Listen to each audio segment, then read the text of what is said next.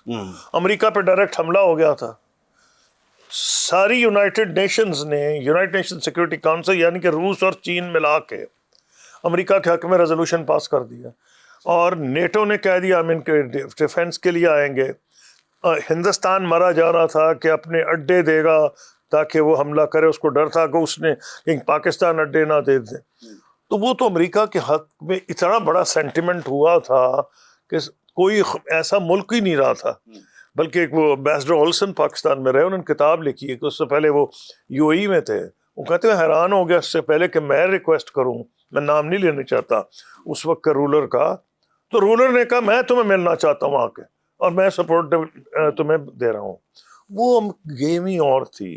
اس میں پاکستان نے جو رول ادا کیا وہ تو ورلڈ سٹیج پہ چھا گیا نا, 5 سال رہا پھر, اور میجر نان نیٹو ایلا ہے. یہ بہت بڑی اور قسم کی بہت بڑی ڈپلومیٹک اچیومنٹ ہے یہ جو اب ہوئی ہے کہ ایران جو پاکستان کا نیبر ہے, ہمارا ہمسایہ ہے, اور 47 سال سے یہ ایک دوسرے سے بات چیت ڈائلاگ کچھ نہیں ہو رہا تھا. ان کو ٹیبل پہ بٹھانا یہ پاکستان کی ڈپلومیسی کی بہت بڑی کامیابی ہے. وہ جو تھی ہم پہ فورس کر دی گئی تھی, ہمیں آپشن کچھ بھی نہیں تھا. اچھا سر, اس وقت تو افغانستان کے ساتھ پاکستان ہے, اس لیے چونکہ ادھر سے راستے جاتے تھے اور وہاں پر آپریشن درکار تھا. پھر آپ نے یہ بھی بتایا کہ ایک عالمی سطح پر ایک ماحول بھی بنا ہوا تھا جس میں امریکہ کو معاونت بھی بہت زیادہ ملی. یہاں تو ایک صورتحال ڈفرینٹ ہے. امریکہ نے پاکستان کو بالکل بائی پاس کر کے یہ سارا آپریشن کیا. لیکن اب سوال یہ اٹھتا ہے جو ہمارے ہمسائے میں بھی ایک بہت بڑی آگ بھی لگی ہوئی ہے, اور پھر امریکی جو صدارتی محل کی جو ترجمان ہیں انہوں نے بھی کہہ دیا کہ اس وقت اس قضیے میں, اس تنازع میں واحد ثالث جو ہے وہ پاکستان ہے. جی, تو پاکستان ہی کیوں, کیا وجہ ہے پاکستان کو کیوں ثالث بنایا گیا؟ ہاں میں پہلے تو بتاتا ہوں, یہ بڑا اچھا آپ نے سوال کر لیا. جب میں فورن منسٹر تھا, میں نے کتاب میں بھی لکھا ہے, آپ کو بتا دیتا ہوں. اس وقت ایران کے ایک تو وزیر خارجہ خرازی صاحب سے جو ریسنٹلی ان پہ حملہ ہوا تھا, وائف کا شہید ہوئی تھی, کمال خرازی انتقال کر گئے. دوسرے لاریجانی صاحب تھے, نیشنل سیکورٹی کونسل کے بڑے پاورفل سیکرٹری. وہ میں اور فورن منسٹر جو تھے متقی, میں نے ان سب سے ڈیل کیا. اور ہم لوگ, اور مجھے افسوس یہ ہے اسرائیل کو یہ ڈر تھا کہ لاریجانی صاحب اس کام میں کر سکتے ہیں رول, ان کا بڑا ڈپلومیٹک ایکسپیرینس تھا. وہ پاکستان آئے, 4 گھنٹے فورن آفس میرے آفس بیٹھے رہے. ہم نے مل کے ایک ڈرافٹ کیا پریزیڈنٹ بش کے لیے. مجھے کہا کہ آپ یہ لے کے جائیں. وہ کیا تھا, ان کو ہم پہ اعتبار تھا. ہم ان کے انٹرسٹ واشنگٹن میں لک آفٹر کرتے تھے تہران کے, اور امریکہ کے انٹرسٹ تہران میں ہم لک آفٹر کرتے. دونوں کو ہم پہ بھروسہ تھا. اور ہمیں لاریجانی مرحوم نے کہا کہ آپ یہ بش کے پاس لے جائیں. میں باہر واشنگٹن گیا, کانڈولیزا رائس کو ہینڈ اوور کر دیا. تو کہہ ہی رہا ہوں, اس وقت کانڈولیزا رائس امریکہ کو, ایران کو میسیجز میرے ذریعے بھیجتی تھی. تو انسٹیٹیوشنل میموری وہاں بھی ہے, یہاں بھی ہے کہ یہ کام پاکستان نے پہلے کیا. نمبر 2, جب آپ کو یاد کراتا ہوں, فیلڈ مارشل عاصم منیر گئے وائٹ ہاؤس میں.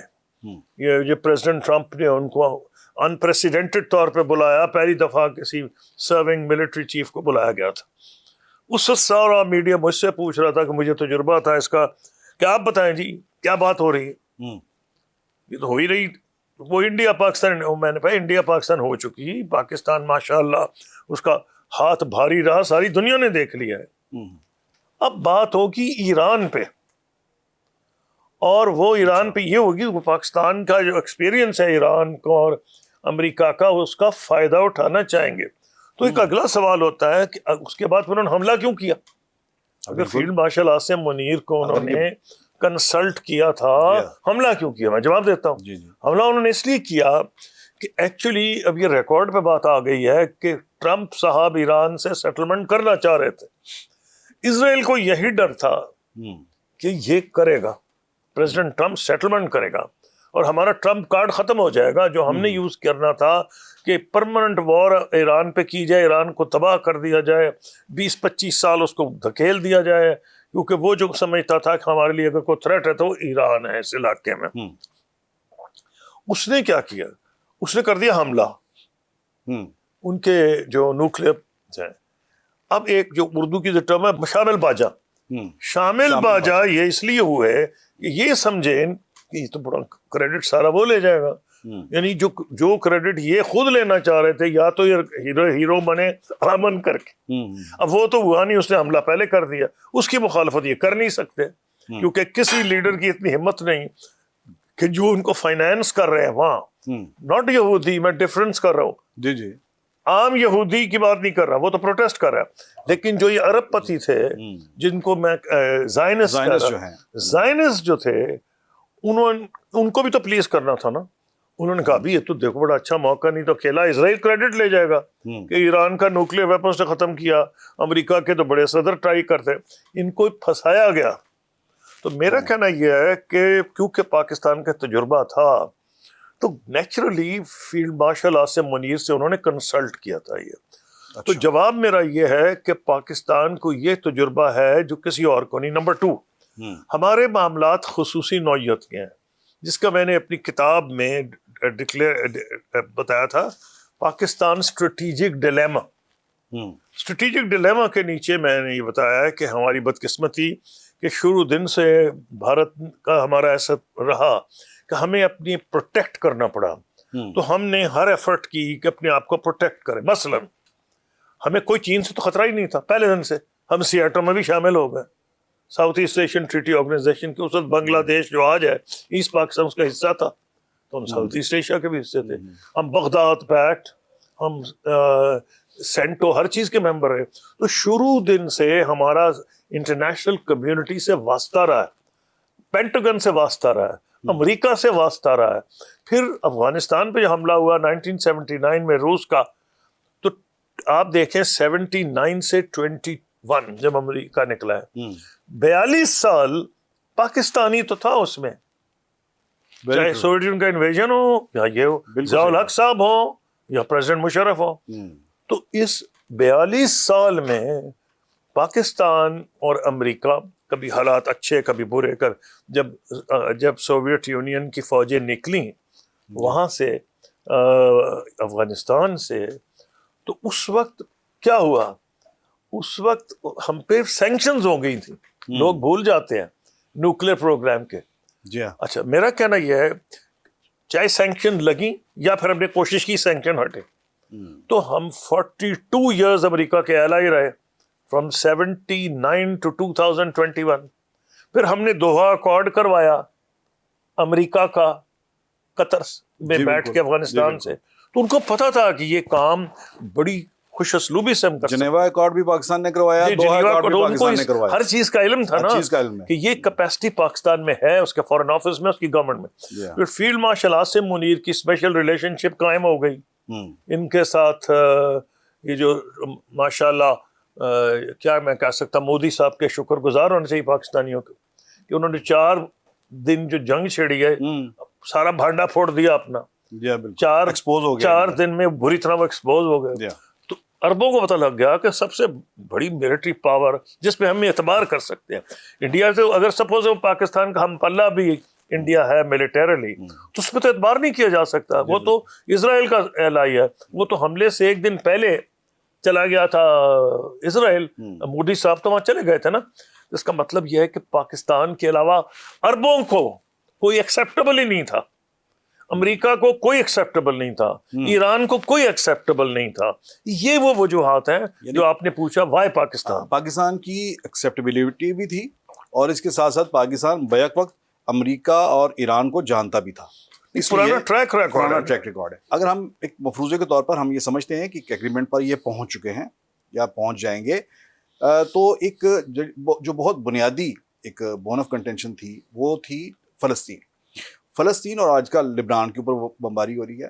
فلسطینیوں اور لبنانیوں کے لیے اس میں کیا ہوگا، اس ایگریمنٹ میں کیا ہو سکتا ہے؟ آپ کا بہت اچھا سوال ہے۔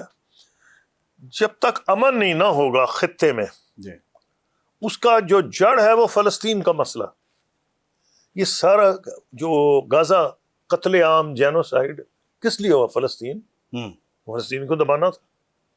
ان کی حمایت میں کون آیا؟ ایران اور حماس اور حزب اللہ، جی ایک حد تک ہوتی. تو یہ مسئلہ نہیں حل ہوگا، الٹیمیٹلی ان کو کرنا پڑے گا. اگر ٹرمپ صاحب نے نہ کیا، دیکھیں نا ٹرمپ صاحب کے 2.5 سال رہ گئے ہیں، فلسطین کا مسئلہ انشاءاللہ ہماری زندگی میں حل ہوگا.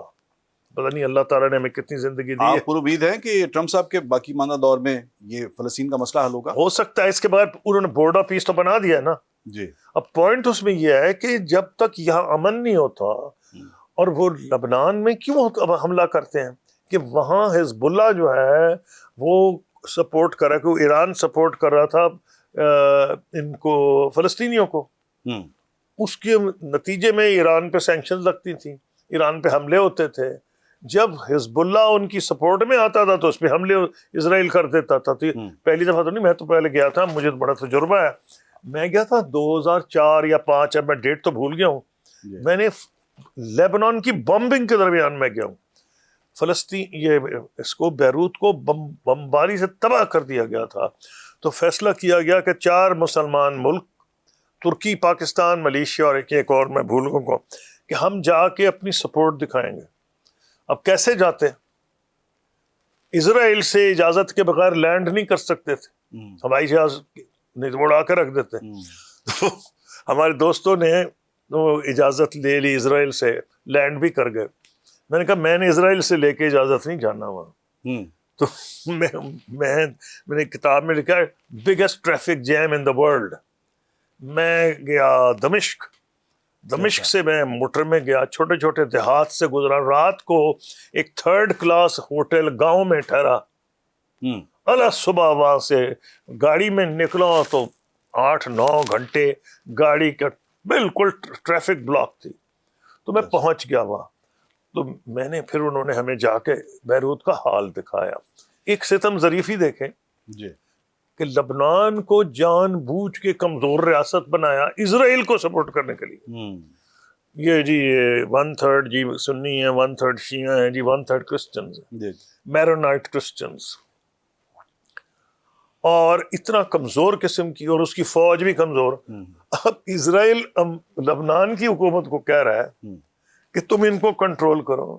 تو عقل کے پاگل، اور تم نے ان کی تو فوج ہی نہیں بننے دی، ان کی حکومت تم نے کمزور کر دی. تمہیں ڈر تھا کہ لبنان کہیں مضبوط ملک نہ بن جائے. انہی سے کہہ رہے ہیں ان کو آپ کیسے کنٹرول کرے گا؟ بہت بھائی تم تو انہیں کنٹرول نہیں کر سکے حزب اللہ کو، تو یہ جو حکومت جس کو تم نے نہیں چلنے دیا وہ کہاں سے کنٹرول کرے گی؟ یہ بہانہ سازی ہے، کیونکہ پریزیڈنٹ ٹرمپ نے ان کو کہا ہے کہ وہ کوئی اکارڈ، یہ ایک اور دلیل ہے کہ پریزیڈنٹ ٹرمپ اس سے لگتا ہے اکارڈ کرنا چاہ رہے ہیں ایران کے ساتھ، اور ایران کی شرط ہے کہ بمبنگ بند ہو. صحیح. تو بجائے ناک یوں پکڑنے کہ وہ یوں جہاں گھما کے پکڑ رہے ہیں، وہ کہہ رہے ہیں کہ ہم لبنان سے ڈائریکٹ بات کریں گے، کس طرح مرضی کریں.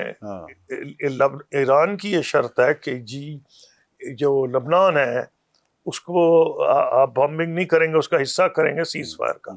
اب سیز فائر کے 2 طریقے تھے، اس کو اس میں لے آئے، یا وہ لبنان سے ڈائریکٹ ایک وہ پنجابی غرض ہے مٹی پاؤ یا پن کیا ایسے جھانسا دے کے، دھوکہ دے کے، ایک ایسی گورنمنٹ جس کی طاقت ہی کچھ نہیں، جو کر بھی کچھ نہیں سکتی، تو ان سے بات کر رہے ہیں کہ جی ہم آپس میں امن کریں گے. اور اب حزب اللہ نے کہہ دیا ہے کہ ہم اس کو اپوز کر رہے ہیں. اچھا، ایک عام طور پر ایک سویپنگ سٹیٹمنٹ دی جاتی ہے کہ اس جنگ کے بعد اب امریکہ سپر پاور نہیں رہا. آپ اس سے اتفاق کرتے ہے؟ ابھی تک سپر پاور ملیٹریلی کوئی بھی نہیں مقابلے میں اس کے، نہ چین ہے نہ روس ہے، اور روس تو ویسے بھی یوکرین میں پھنسا ہوا ہے. جی. لیکن سپر پاور کی کئی ڈیفینیشنز ہیں. امریکہ کی اصلی طاقت تو امریکہ نے خود تباہ کر دی. جی. کیا طاقت تھی؟ روس کے پاس بھی بڑے بم تھے، ان کے پاس بھی تھے، لیکن امریکہ کی اصلی طاقت سافٹ پاور تھی. ان کا میڈیا، ان کی انڈیپینڈنٹ عدالتیں، ہیومن رائٹس، ہالی ووڈ، جو اصلی طاقت امریکہ کی تھی. ان میں اب کسی میں یہ اعتراض کرتے ہیں جی سوویت یونین یہ تھا، روس ایسا ہے، چین میں یہ چیز نہیں. وہ چین نے تو بڑا کمال کیا، 80 کروڑ لوگوں کو غربت سے اوپر لے کے گیا. ان سے جو ان کی اصلی طاقت سافٹ پاور تھی جو نہ روس کے پاس تھی نہ چائنا کے پاس تھی، جی ہاں بالکل، یہ انہوں نے ہتھوڑے لے کے توڑ دیا، ہیومن رائٹس کا بہت بڑا خود انہوں نے توڑ دیا۔ وہ تو اب یہ آپ میں مجھے سپر پاور ہے نہیں، ہاں ملیٹریلی تو ہیں، یہ نظر آ رہا ہے کہ آلریڈی اکنامکلی تقریباً ہم پلہ ہو گیا ہے چائنا، لیکن ہم پلہ اس لحاظ سے نہیں ہوا جیسے انڈیا کہتا ہے نا کہ ہم 5th لارجسٹ اکانومی ہے، وہ اس طرح نہیں میں کہہ رہا بھائی انڈیا کا مقابلہ ہی کوئی نہیں، چھوٹا سے چھوٹا یورپ کا ملک جو ہے یہاں بہت غریب لوگ ہیں، آبادی بڑی ہے تو جی ڈی پی بڑی نظر آنے لگتی ہے۔ 2 مختصر سوال ہیں، ایک تو یہ کہ یہ پوسٹ وار آپ سنیریو اب کیا دیکھتے ہیں، خاص طور پر اگر ہم گلف کی بات کریں، وہاں پر اب طاقت کا توازن آپ اس کو کس طرح سے دیکھتے ہیں؟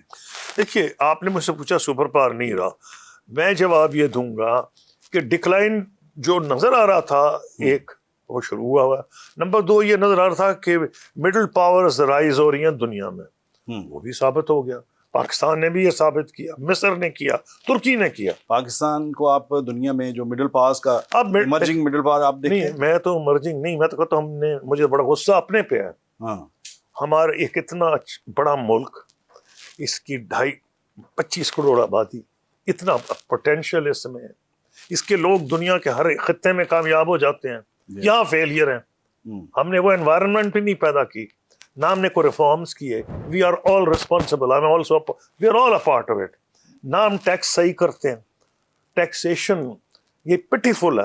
ایک چلے میں آپ چھوٹی سی مثال دیتا ہوں، باقی چھوڑیں، اس میں مجھے فگرز دیکھنے کی ضرورت نہیں۔ انڈیا میں اور بنگلہ دیش ہمارے ساتھ ہی تھے نا جی، انڈیا اور بنگلہ دیش کتنا ٹیکس کرتے ہیں، یہ جو سیلز ٹیکس ہے، یعنی کہ جو کاروباری جو اربوں پہ کماتے ہیں دیتے کچھ بھی نہیں۔ تو اگر آپ ٹیکس ہی نہیں کریکٹ کریں، کیونکہ ایلیٹ کا حصہ ہے نا جی، یہاں پر تو ریٹیلر تو ویسے ہی باہر ہے، آپ کے ٹیکس نیٹ سے ریٹیلر تو ویسے ہی باہر ہے۔ میں نے کہا اگر نہیں ریٹیل باہر نہیں، ٹیکس نہیں ہوتا وہ، جی ہاں، وہ میں ٹیکس نیٹ سے نہیں ریسٹورانز ہوٹل سب کے اوپر وہ مشینیں تو لگی ہیں، دیتا کوئی نہیں، اور اس کی کیا وجہ ہے؟ ہماری ایلیٹ اس کا حصہ ہے، ہم لوگ خود حصہ ہیں اس کے۔ تو اس اتنے بڑے اتنے پوٹینشیل والے ملک کو ہم نے بیکاری بنایا ہوا ہے، لیکن اس میں اتنی پوٹینشیل، اس کی geographic position, fourth most powerful army in the world, disciplined army, battle hardened army, nuclear power, the only Muslim nuclear power. Why does it have to go to the IMF again and again and again? یہ ہمیں حل کرنا پڑے گا اگر ہم نے اپنا potential raise کرنا ہے۔ تو مڈل پاور تو پاکستان شروع سے ہے، ہم نے خود اپنے آپ کو نیچے لے کے آئے ہیں، لیکن یہ جو ہمارا اب رول ہے diplomatically, it will take international standing much higher. ہمیں ایک موقع ہے کہ ہم وہ ریفارمز اب کر دیں، اور ایک موقع اس کو ضائع نہیں جانے دینا چاہیے۔ اب ایک آخری سوال، اب جو ہمسایہ ہے وہاں پر بہت زیادہ آگ لگی ہوئی ہے، آپ نے ان کے ساتھ بھی کافی مل کر کام کیا، بہت ڈائلاگ آپ کے ان کے ساتھ چلتے رہے، وہاں پر یہ کیا اپروچ پائی جا رہی ہے، یہ کس طرح سے وہ پاکستان کے اس کردار کو بہت زیادہ اس کے اوپر تنقید کرتے ہیں؟ 2 قسم کے ان کا لوگ مسئلہ ہیں کیا ہے؟ جی، 2 قسم کے لوگ ہیں، ایک جن کو کہتا ہوں گودی میڈیا، مودی میڈیا نہیں، وہ مودی میڈیا بھی ہو سکتا ہے، گودی میڈیا، وہ ان کی گود میں بیٹھے ہیں، بی جے پی حکومت، بی جے پی گورنمنٹ، تو گودی میڈیا ہے وہ، جو پہلے کریڈیبل تھا، قابل اعتبار میڈیا تھا، ان کا تباہ کر دیا ہے، سیٹھوں نے آ کے خرید لیا ہے۔ جن لوگوں سے میں ڈیل کرتا تھا فارن منسٹر، کریڈیبل جرنلسٹ تھے، اور ان کو فارغ کر دیا گیا آ کے۔ ایک تو وہ لوگ ہیں جو گودی میڈیا جو لگے ہوئے، آگ لگی ہوئی ہے، پاکستان کچھ بھی نہیں، یہ تو سب ایسے پروکسی ہے۔